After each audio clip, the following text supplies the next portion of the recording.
ating simula ng umaga ng mga balitang dapat nating malaman sa 774 Balita Ngayon. 774 Balita Ngayon. 30 minutong pag-uulat ng mga impormasyon at mga pangyayari sa loob at labas ng bansa. 774 Balita Ngayon. Kasama ang buong pwersa ng 774 News Team. 774 Balita Ngayon. Sa himpilang pinagkakatiwalaan sa balita at serbisyo publiko. DWWW 774, your ultimate news and music radio. At ngayon, narito ang inyong mga tagapagbalita. 774 Balita Ngayon.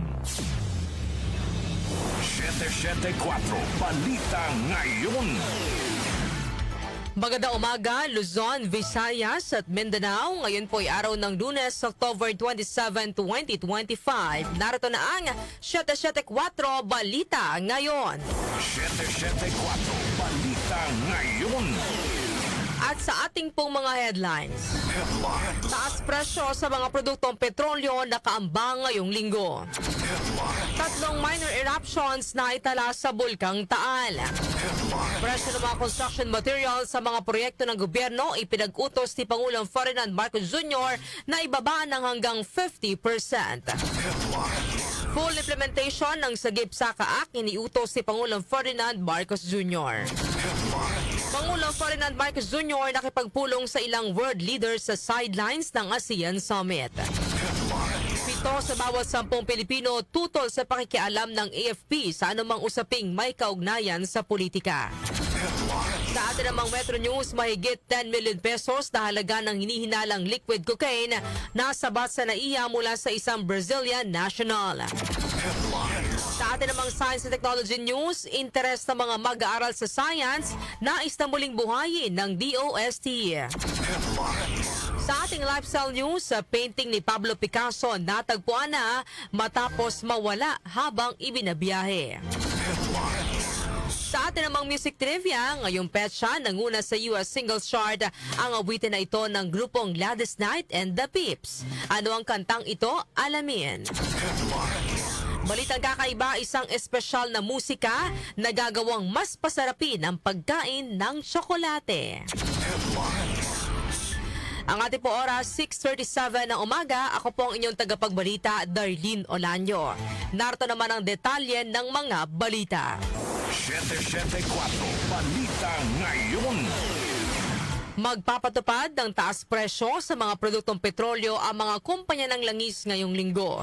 Sa pagtaya ng mga taga-industriya ng langis, nakasaad na tataas ng 60 centavos hanggang 80 centavos ang presyo ng kada litro ng gasolina, habang 1 peso and 20 centavos naman hanggang 1 peso and 40 centavos ang aumento sa kada litro ng diesel. May dagdag presyo naman na 80 centavos sa kada litro ng kerosene. Ayon sa Department of Energy, ang nakaambang oil price hike ay bunsod ng nagpapatuloy na geopolitical tensions. 774 Balita Ngayon. 3 minor eruptions ang naitala sa Bulkang Taal kahapon. Ayon sa PHIVOLCS, isang minor phreatic eruption ang naitala 2:55 ng linggo ng madaling araw na sinundan ng 2 minor phreatomagmatic eruption na naitala bandang 8:13 at 8:20 ng umaga mula sa main crater ng bulkan. Nagdulot ang mga ito ng 1,200 hanggang 2,100 metrong taas ng plumes mula sa bunganga ng bulkan na nakunan ng main crater IP at thermal cameras. Sa kabila naman ng panibagong aktibidad ng bulkan, inihayag ng PHIVOLCS na nanatili sa alert level 1 ang Bulkang Taal na nangangahulugang nasa mababang antas ng pag-alburuto at wala pang senyales ng malawakang pagsabog. Samantala, pagdinig ng Blue Ribbon Committee, posibleng itakda ni Senator Ping Lacson sa November 14 kapag nahalal muli na chairman ng komite. Dating Marine Technical Sergeant Orly Guteza muling ipapatawag. Conde Batak sa report. Itatakda ni Senate President Pro Tempore Ping Lacson sa November 14 ang susunod na pagdinig ng Senate Blue Ribbon Committee patungkol sa maanumalyang flood control projects. Ito ay kung mahalal siya muli bilang chairman ng Blue Ribbon Committee sa pagbabalik ng sesyon sa November 10. Ayon kay Lacson, iimbitahan niya na humarap muli sa investigasyon si retired Philippine Marines Technical Sergeant Orly Guteza at ang iba pang mga pinakamahalagang testigo. Sinabi ng senador na ipapatawag si Guteza para mabigyang linaw ang kanyang sinumpaang salaysay na una nitong inilahad sa Senado kung saan pinangalanan sina dating Speaker Martin Romualdez at dating Congressman Zaldico na hinatira nila sa mga bahay ng male-maletang pera na hinihinalang mula sa mga anomalya ng flood control projects. Naniniwala si Lacson na makatutulong si Guteza at iba pa para mapabilis ang paghahain ng mga kaso sa mga sangkot sa katiwalian. Conde Batak ng DWWW 774, Your Ultimate Music Radio. Maraming salamat, Conde Batak. 774 Balita Ngayon. Ipinag-utos ni Pangulong Ferdinand Marcos Jr. sa Department of Public Works and Highways o DPWH na ibaba ng hanggang 50% ang presyo ng construction materials matapos matuklasang sobra ang patong sa ilang proyekto ng gobyerno. Ayon sa Pangulo, lumabas sa pagsusuri ng DPWH na overpriced ang ilang materyales tulad ng asphalt, bakal at semento na umaabot pa sa kalahati ng tunay na presyo sa merkado. Layon anya ng kautusan na matiyak na tama at makatotohanan ng gastos ng gobyerno at hindi nasasayang ang pera ng taong bayan. Sa pagbaba ng presyo, makatitipid umano na ang pamahalaan ng 30 billion pesos hanggang 45 billion pesos sa mga proyekto sa infrastruktura. Kasabay nito, ipinag-utos din ng Pangulo sa DPWH na ipagpatuloy ang pagsusuri sa mga proyekto at kontrata upang matukoy ang mga kaso ng katiwalian. Samantala, pagtanggi ng ICI na isa publiko ang mga nagdaang hearings, senyales ng cover-up. Detalye po ihatid ni Grace Mariano. Binatikos ni Kamanggagawa Party List Representative Elijah Eli San Fernando ang pagtanggi ng Independent Commission for Infrastructure o ICI na ilabas ang records ng mga nagdaang pagdinig nito habang babalangkasin pa ang patakaran para sa planong live streaming ng mga susunod na proceedings. Para kay San Fernando, ang pagpili ng ICI na magsekreto sa publiko sa halip na isulong ang transparency at pananagutan ay senyales ng cover-up o may pinagtatakpan ito. Punto ni San Fernando, bakit ba ang daming palusot at hirap na hirap ang ICI na ipakita sa publiko ang proceedings nila gayong ang pagtatago at hindi naman ang transparency ang sanhi para makompromiso ang investigasyon ukol sa maanumalyang flood control projects. Hamon ni San Fernando sa ICI, kung wala itong pinoprotektahan at pinagtatakpan ay buksan na nito sa publiko ang lahat ng mga records at hearings. Ayon kay San Fernando, kung hindi ito magagawa ng ICI ay mabuti pang umalis na ito dahil dagdag gastos lamang sa mga manggagawa at ordinaryong Pilipino ang operasyon ng anyay isang walang kwentang opisina gaya ng ICI. Ito si Grace Mariano para sa DWWW 774, Your Ultimate Music Radio. Maraming salamat, Grace Mariano. 774 Balita Ngayon. Sa pambalita, sa labas ng himpilan, 309 million pesos na ghost at mismatch flood control project sa Bulacan ay binunyag ng COA. Narito po ang report ni Gina Mape. Naghain ng 4 na bagong karagdagang fraud audit reports ng Commission on Audit sa Independent Commission for Infrastructure na naglalantad ng mahigit 309 million peso na halaga ng irregularidad sa flood control project sa DPWH Bulacan 1st District Engineering Office. Pinatunayan ng COA ang mismatch sites at ghost projects na nagdulot ng malaking pagkalugi sa pondo ng pamahalaan. Ayon sa COA, iginawa ng mga proyekto sa 3 kontratista ang Sims Construction Trading, ang joint venture ng LRT Builders Incorporated at M3 Construct Corporation at ang Darcy and Anna Builders and Trading. Kabilang dito ang 46.3 million peso flood control structure sa Barangay San Juan Balagtas na walang istrukturang itinayo sa tamang lugar at mahihinang materyales. Ang 92.5 million peso project sa Barangay Perez, Bulacan na dineklarang tapos ngunit walang bakas ng construction. Natuklasan ng COA na may flood control structure na bago ay patupad ang 96.4 million peso project sa Barangay Piel, Baliwag, Bahabang sa Barangay Carrillo, Agonoy, hindi natagpuan ang 74.1 million peso project na dapat natapos noong 2024. Pinapanagot ng COA sina District Engineer Henry Bryce Erickson Hernandez, Ernesto Galang, Engineers Jolo Marie Tayaw, Lemer Ephraim Roque, JP Mendoza, John Michael Ramos, Accountant Juanito Mendoza, Sally Santos ng Sims Construction Trading, Luisito Ticchia ng LRT Builders Incorporated, M3 Construct Corporation Joint Venture at Darcy Kimel Respicio ng Darcy and Anna Builders and Trading. Ang hakbang ay tugon sa direktiba ni COA Chairperson Gamaliel Cordova at pagtalima sa kautusan ng Pangulong Ferdinand Marcos Jr. para sa mas mahigpit na transparency at accountability sa paggamit ng pondo ng bayan. Ako si Gina Mape ng DWWW774, your ultimate music radio. Maraming salamat, Gina Mape. 774 Balita Ngayon. Ipinag-utos ni Pangulong Ferdinand Marcos Jr. ang full implementation ng Sagip Saka Act na layong tulungan ng mga magsasaka at mangingisda na magkaroon ng mas maayos na kita. Sa ilalim ng Executive Order 101, maaari nang direktang bumili ang gobyerno ng mga produkto mula sa mga kooperatiba o samahan ng mga magsasaka at mangingisda nang hindi na kailangang dumaan sa bidding. Dahil dito, siguradong diretsyo nang mapupunta sa mga magsasaka at mangingisda ang kita at hindi na dadaan sa mga middleman. Inatasan din ng lahat ng ahensya ng gobyerno at mga lokal na pamalaan na tiyaking ang mga pagkain inihahain sa opisina o mga government event ay galing sa lokal na produkto ng mga Pilipinong magsasaka at mangingisda. Ang Department of Agriculture mamumuno sa pagpapatupad ng programa habang ang Farmers and Fisherfolk Enterprise Development o FFED Council ang magbabantay sa pagsunod dito. 774 Balita Ngayon. Nakipagpulong si Pangulong Ferdinand Marcos Jr. sa mga leader ng Cambodia, Thailand, Canada, European Union at Japan sa sidelines ng 47th ASEAN Summit sa Kuala Lumpur, Malaysia.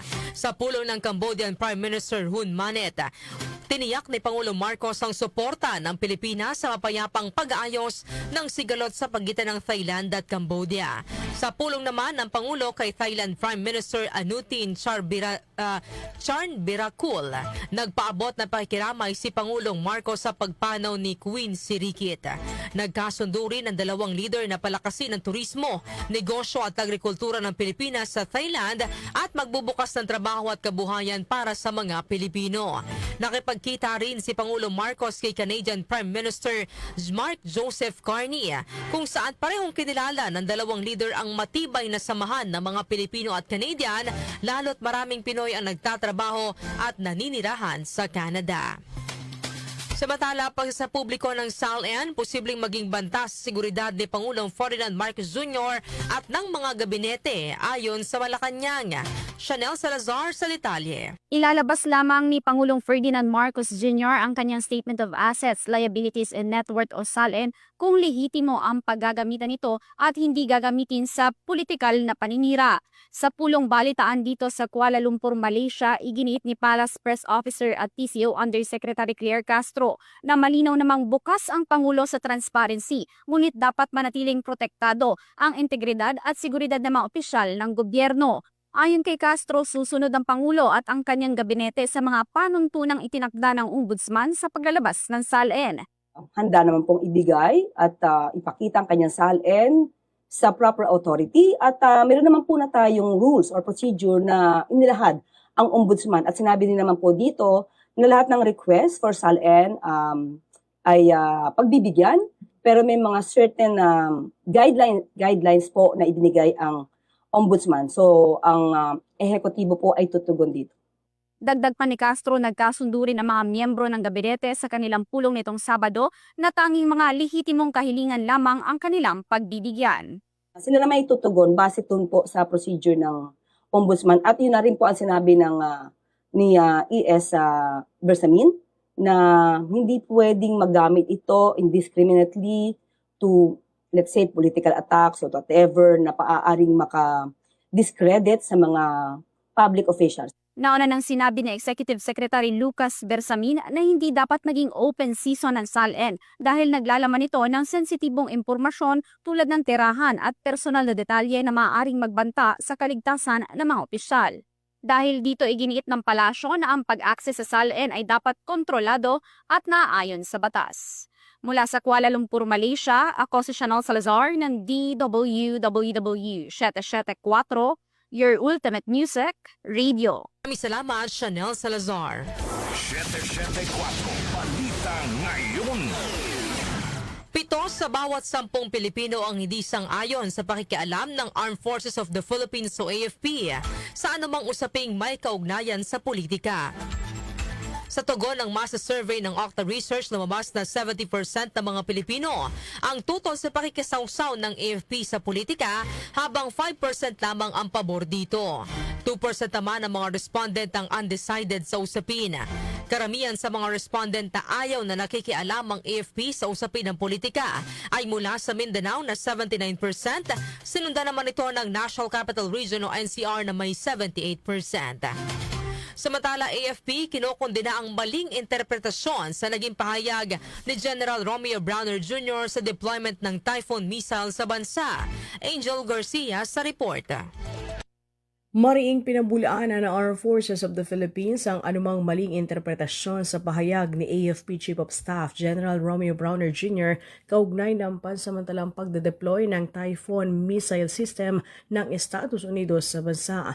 Ayon sa AFP, malinaw na teknikal na impormasyon lamang ang ibinigay ni General Browner patungkol sa saklaw ng sistema at nilinaw rin niyang ang presensya nito ay para lamang sa pagsasanay at pagpapalakas ng kakayahan ng tropa. Bahagi din aniya ito ng patuloy na AFP Modernization Program para sa mas matatag na depensa ng bansa. Iginit pa ng sandatahang lakas sa hindi totoo at lubhang naghakasira sa integridad, profesionalismo at pagmamahal sa bayan ng kanilang hanay ang anumang paratang na sila o ang kanilang pamunuan ay nagsisilbi sa interes ng ibang bansa. Ang mga sundalo ng AFP ay tapat na naglilingkod para sa soberanya ng Pilipinas at sa kapakanan ng bawat Pilipino. Binigyan din pa ng AFP na lahat ng defense initiatives at pakikipagpartner sa ibang bansa ay naayon sa independent foreign policy at soberanong karapatan ng Pilipinas.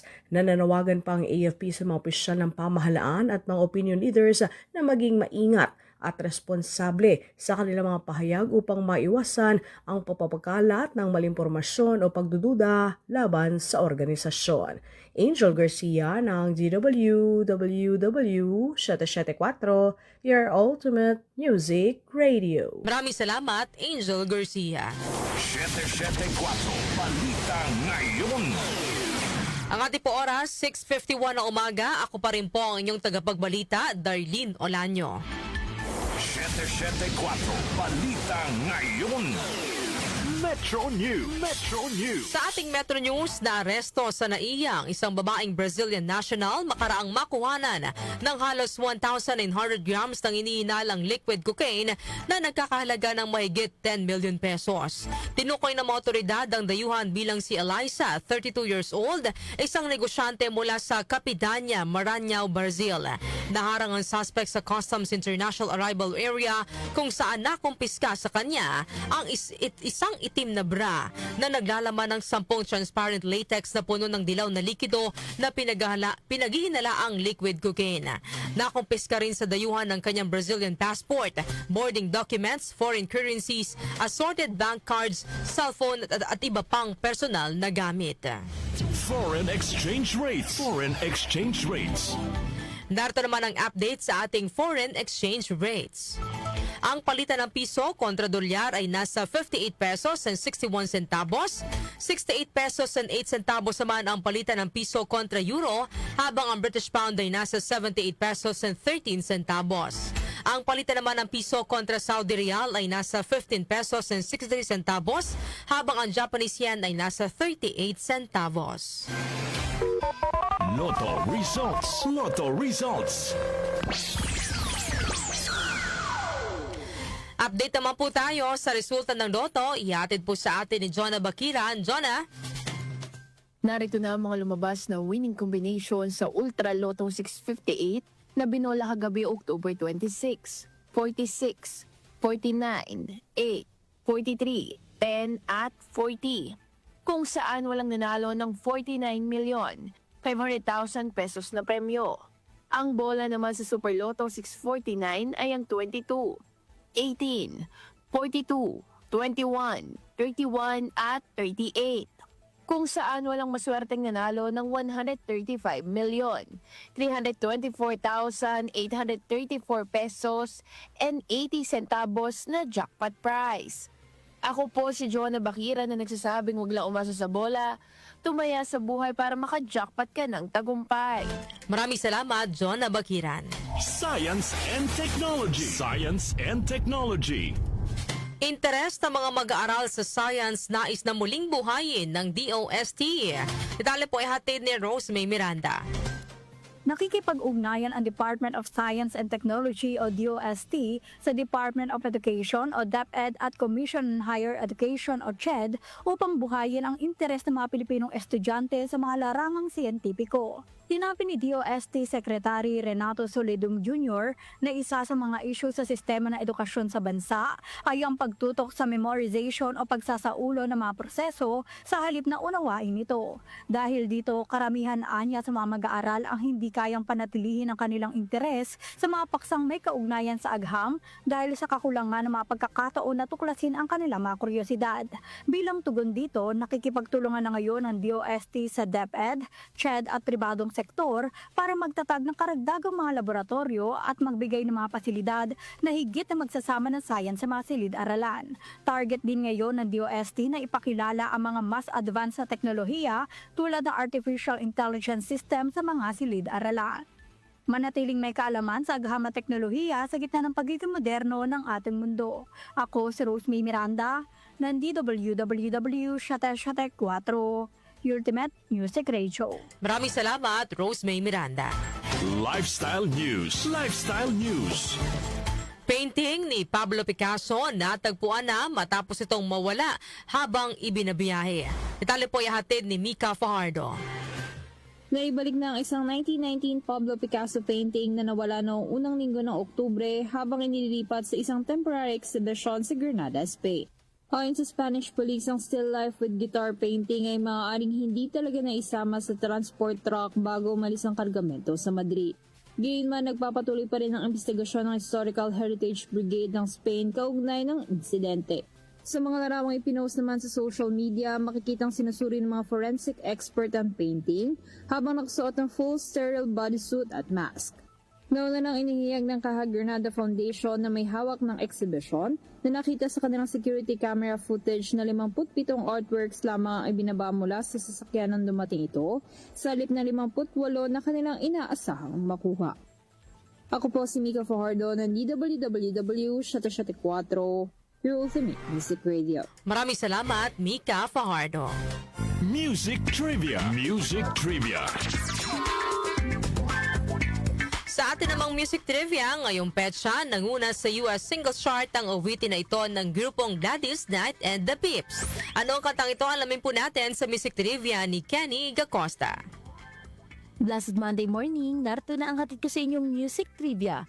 Ngayong petsa na ito, October 27, taong 1973, nanguna sa US singles chart ang awiting Midnight Train to Georgia ng R&B group na Gladys Knight and the Pips. 2 linggong tumagal sa naturang music chart ang kanta na nirelease noong August 1973 at isinulat ni Jim Weatherly. Ang Midnight Train to Georgia ay unang tinawag na Midnight Plane to Houston na kwento ng isang lalaki na nagpunta sa LA para sa pangarap na sumikat at yumaman. Ngunit nabigo at ngayon nagbabalik sa kanyang tahanan sa Houston. Unang nirecord ang kanta ng R&B legend na si Kissy Houston, ang tiyahin ni Dionne Warwick, at ina ni Whitney Houston, ngunit hindi niya gusto ang Houston na bahagi ng kanta kaya pinalitan niya ito ng Georgia, kaya naging Midnight Train to Georgia ang title ng awitin. Maliban sa US singles chart, nanguna rin ang Midnight Train to Georgia sa Billboard R&B at Cashback's Top 100 charts. Bumenta ng higit 1 milyong kopya ang awitin. Nagwagi ang Midnight Train to Georgia sa 1973 Grammy Awards bilang Best R&B Performance by a Duo, Group or Chorus. At yan hatid ko sa inyong music trivia. Ako si Kenny Gacosta ng DWWW Shate 4, your ultimate music radio. Maraming salamat, Kenny Gacosta. Balitang Kakaiba. Sa atin namang balitang kakaiba, isang espesyal na musika na gagawang mas pasarapin ang pagkain ng tsokolate. Detalye po ng balitang kakaiba ay hatid po sa atin ni Doc Justin. Magandang umaga, Doc Justin. Yes, good morning mga kanyusik. Narito na ating balitang kakaiba ngayong araw na ito. Alam ba ninyong posibleng makadagdag sa sarap ng isang pagkain ang pakikinig sa musika? Isa'y nalubasa sa musika mula sa University of Bristol sa United Kingdom. ang lumikha ng isang special music upang palitawin ng tamis at sarap habang kinakain ng isang tsokolate. Ang composition na ito ng sensory researcher at sound expert na si Chantalie Hyacinth ay pinamagatang Sweetest Melody na resulta ng mahigit 60 taon na scientific research tungkol sa multisensory integration. Nagsasabing ang pandinig at panlasa ay may direktang epekto sa isa't isa. Ayon sa mga eksperto, napatunayan ang mga musikang may malalambot na melody at nasa major keys ay nakakapagpatingkad ng tamis, no? Habang ang matatalim na nota ay nagpapalabas naman ng pait. Dahil dito, nakipagtulungan si Hyacinth sa kilalang brand ng tsokolate na Galaxy Chocolate upang buuin ang kanta. May habang 90 seconds ang komposisyon at tinatayang tagal bago tuloy matunaw ang tsokolate sa bibig. At may bilis ito na 78 beats per minute. Alam mo, kung ganun pala naku, maraming magiging malusog na listeners ng 774. Dahil ang pagkikinig ng musika sa 774 ay nakakatanggal ng lumbay at nakapagpabuti ng pakiramdam. Amen? Yes. Ganun talaga. Music is life. Kaya yan tinatawag na musika ay buhay. Di ba? Correct. Kaya kung stress tayo, makinig lang ng musika at sabayan nito, talagang gagaan ang loob ninyo. Okay, ako si Doc Justin. Just out ako. Thank you! Maraming salamat, Doc Justin, para sa ating balitang kakaiba. At bago tayo matapos sa ating balitaan, ito muna ang ating question of the day na ating pong bibigyan ng opinyon sa ating programa ngayong araw po na Lunes. Nakakatulong ba o hindi ang social media, lalo na sa mga kabataan? Ayan po ang ating tatalakayin, hihimaying topic ngayong araw po ng Monday. Maaari na po kayo magbigay ng inyong opinion sa ating text 909-321-8738 o kaya ay maaari rin po kayong mag-comment sa ating Facebook Live at sa ating YouTube channel. At yan po ang mga may init na balita ngayong araw po ng Lunes, October 27, 2025. Ako po ang inyong tagapagbalita, Darlene Olanyo. At napasa inyo ang 774 Balita Ngayon. 774 Balita Ngayon.